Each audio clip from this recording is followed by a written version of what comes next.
बिथांनि जि सिमां बेखौ माने रमान्टिक बियो रमान्टिक माने बोरैहाय दो बाननानै फानहैग्राया बे सानो एबार ओरै इसिबांनि फाननानै इसिबां माइ मोनबोगोन आं सानगासिनो हिसाब खालामगासिनो दिनै ओरै खामायगोन आं गाबोन ओरै खामायगोन आं 1 मासनि गेजेराव एरै खामायनानै गंसे न' लुगोन आं बायदिसिना खिन्थु बे साननानै थाबायलांगासिनो थानायावनो बबेबा अन्थायाव थाव सौदावनानै ज्राम गोलैनानै दोआ बायजोबो थिग बिब्दिनो बिथांनि जि बुंनाय 3 थारिखआव सरखार दानायनि सिमां बियो 26 थारिखआवनो थेर बेथेर जाजोबगोन काउन्टिंआव।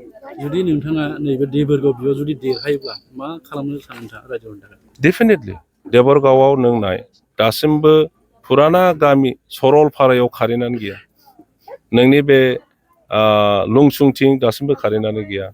जोंनि समस्तिफ्राव जोङो बहुद आगोलावनो कारेन्ट होजोब्बाय खिन्थु आसरित खोथाया जाहैबाय गाव सिफ जानानै गावनि समस्तियावनो दासिमबो कारेन्ट गैयै गामिफोर बिराद एरियाफोर दं।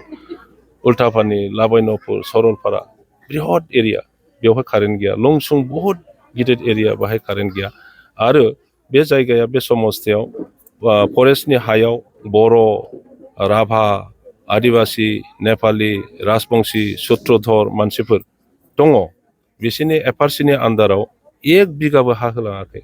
जोङो बहुद आगोलावनो जोंनि दिनावनो जोंनि समस्तियाव हाफोरखौ होजोबदों।